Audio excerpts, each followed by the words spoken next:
Good morning. I'm glad you're joining us here today for our fourth installment of this Bible study. We're in John chapter 4. Take your Bibles, open them up. If you have your device, open it up. We'd love to read it together and share this time.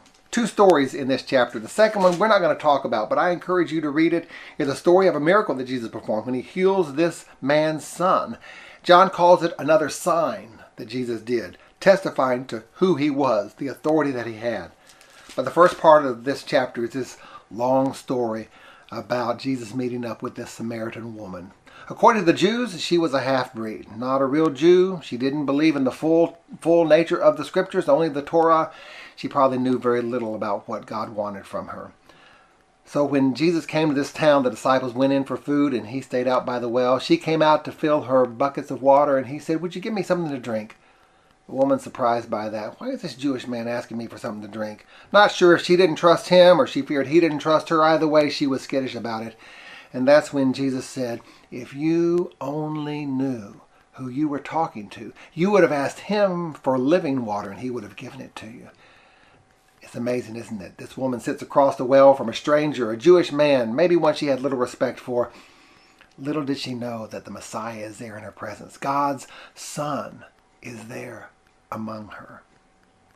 So the woman says, you can't give me any water. You don't even have anything to draw it out of the well with. And Jesus says, the water I have for you is living water and you will never thirst again. And that's when this woman perks up, because she comes to this well every single day and she grows weary of getting this water. Tell me how to get that living water that I am quenched fully and never need water again. And Jesus said, go call your husband. We'll talk about it. She says, I don't have a husband. Jesus is honing in. He says, I know you don't. In fact, you've had 5 husbands before, and the man you're with right now is not your husband. I'm not really sure. Maybe she had 5 husbands who abandoned her, and so now you could understand why she's skittish about another relationship. Or maybe she had 5 husbands who had died before her, deceased, and now she's in this relationship, but fearful about what marriage would bring to that relationship.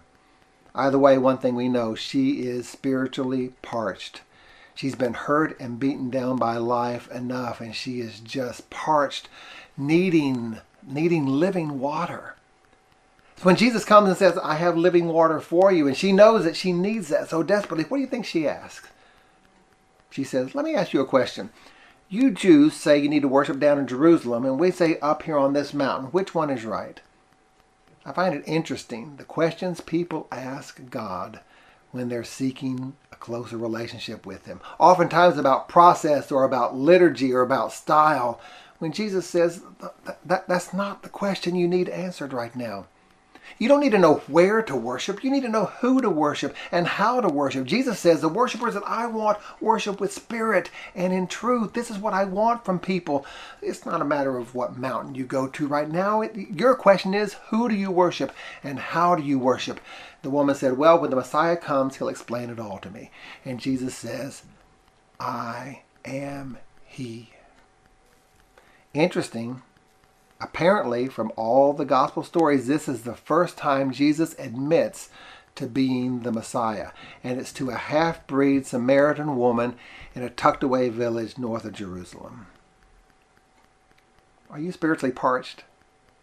Life beating you down? This coronavirus threat scaring you to death?